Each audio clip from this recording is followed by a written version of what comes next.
Assalamualaikum warahmatullahi wabarakatuh. Di sini saya Silviana Putri dari NIM 2103211000004. Di sini saya akan menganalisis korespondensi produk olahan tahu. Pada desimal diarahkan ke angka 0.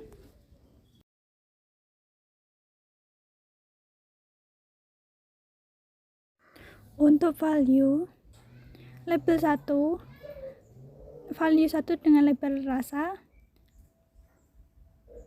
value 2 dengan label harga, value 3 dengan label tekstur,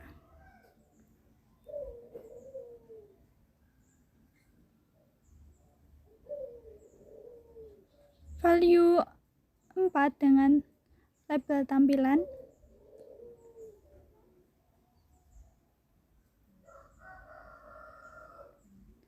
value 5 dengan label aroma. Di add, kemudian OK. Pada olahan tahu, value di label 1 dengan label tahu bulat, value 2 dengan label tahu crispy,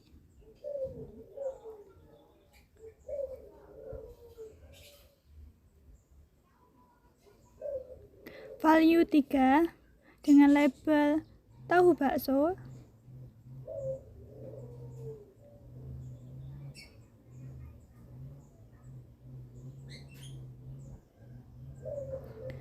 value 4 dengan label tahu gejrot. Di add, kemudian OK. Pada measure, atribut diganti dengan nominal, olahan tahu nominal, kemudian ke data view, kemudian ke data, weigh cache, kemudian weigh cache by, frekuensi dimasukkan, kemudian OK. Selanjutnya ke analyze, pilih dimension reduction dan corresponding analysis. Olahan tahu dimasukkan ke row, atribut ke kolom. Kemudian definish rank diisi 1 dan 4. Continue. Diisi 1 dan 5. Update, continue. Setelahnya model, pilih 2, continue. Statistik, pilih row profile dan kolom profile, continue. Untuk plots, row plot, kolom, continue. Oke. Dan kita tunggu. Dan ini untuk hasil analisis korespondensinya.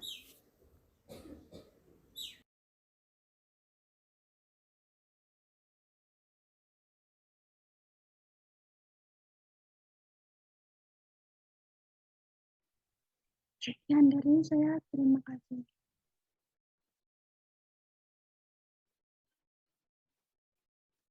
Assalamualaikum warahmatullahi wabarakatuh.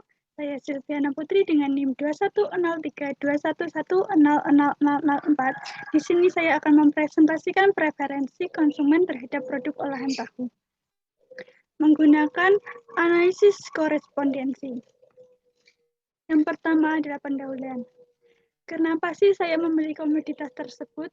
Karena tahu merupakan produk olahan dari komunitas kedelai yang mudah untuk mendapatkannya. Yang kedua, produk olahan tahu memiliki berbagai jenis olahan. Ketiga, produk olahan tahu merupakan makanan yang digemari semua kalangan. Dan apa permasalahan dari komoditas tersebut? UMKM seringkali tidak mengetahui atribut apa saja yang disukai oleh konsumen. Apa tujuan dari penelitian ini? memiliki tujuan, yakni mengetahui apa saja atribut yang disukai konsumen. Kedua, untuk mengetahui posisi produk olahan tahu yang sesuai dengan preferensi konsumen.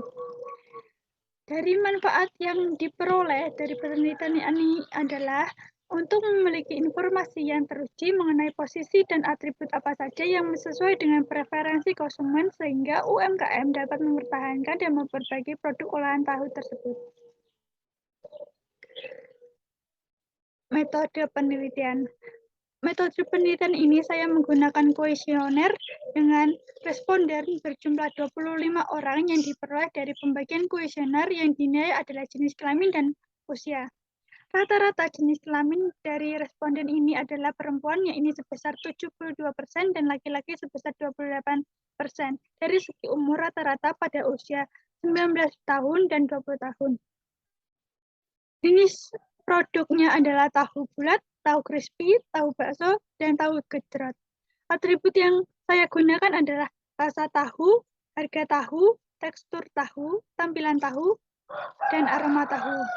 Analis data yang saya gunakan adalah korespondensi dengan data non-parametrik berupa data nominal dengan menggunakan program aplikasi SPSS. Pada atribut yang paling banyak diminati adalah dari segi rasa, harga, dan tekstur.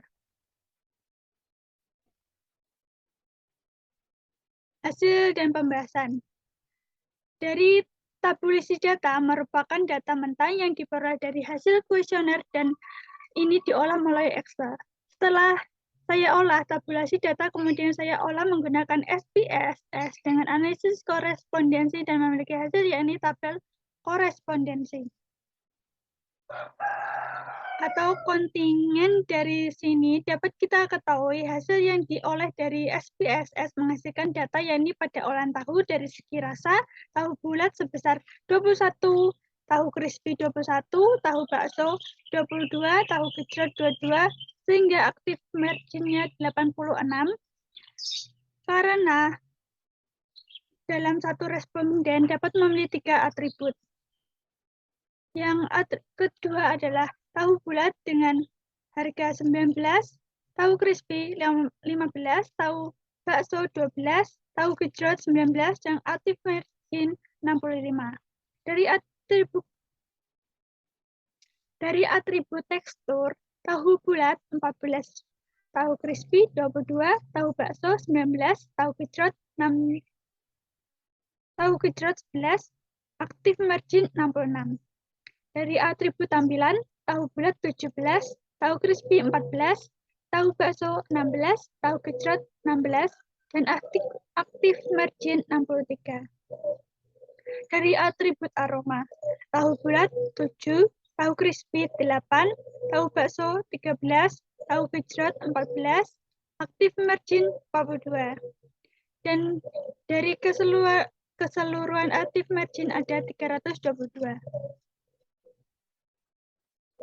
Pada tabel summary merupakan tabel yang dapat diketahui dimensi-dimensi dari penelitian ini. Terdapat 3 dimensi, tetapi yang dipakai ada 2 dimensi. Pertama, dapat menjelaskan sebesar 61,6 dan dimensi 2 senilai 36,3, sehingga menghasilkan nilai kevalidasinya sebesar 96,6%. Di sini terdapat nilai chi-square dan nilai sig sebesar 1, maka data tersebut dapat dinyatakan valid. Yang terakhir adalah hasil korespondensi. Di sini dapat kita ketahui pada dimensi terdapat atribut dan olahan tahu. Atribut dilambangkan lingkaran biru dan olahan tahu dilambangkan lingkaran hijau. Pada dimensi ini merupakan atribut dan 1 merupakan atribut dan dimensi 2 merupakan olahan tahu. Cara membacanya dapat dari lingkaran biru dan merah yang mempengaruhi kedekatan olahan tahu dan atribut tersebut. Jadi, apabila letak lingkaran berdekatan, maka menurut konsumen itu yang paling disukai. Nah, untuk hasil yakni dari atribut harga yang paling berdekatan atau paling disukai konsumen merupakan dari olahan tahu bulat. Maka memiliki arti konsumen lebih memilih atau menyukai tahu bulat karena segi harga. Yang kedua ada tahu crispy yang berdekatan dengan tekstur. Hal ini memiliki arti konsumen lebih suka tahu crispy dari segi tekstur. Yang ketiga ada tahu gejrot yang berdekatan dengan rasa. Dapat diartikan bahwa konsumen menyukai tahu gejrot karena dari segi rasa. Yang keempat, ada tahu bakso yang berdekatan dengan aroma. Konsumen lebih menyukai tahu bakso karena dari segi aromanya. Kesimpulannya adalah, berdasarkan analisis korespondensi ini yang telah dilakukan, dapat disimpulkan produk olahan tahu bakso yang diminati konsumen karena harganya yang cocok, sedangkan dalam segi tampilan olahan yang banyak diminati konsumen adalah tahu crispy. Pada tahu bulat yang banyak diminati adalah rasa, tekstur, dan tampilan, sedangkan tahu crispy adalah rasa dan tekstur. Untuk tahu bakso yang paling banyak diminati adalah rasa, tekstur, dan tampilan. Yang tahu gejrot, rasa, harga, dan tampilan. Dan daftar pustakanya ini, sekian dari saya, kurang lebihnya mohon maaf dan terima kasih. Wassalamualaikum warahmatullahi wabarakatuh.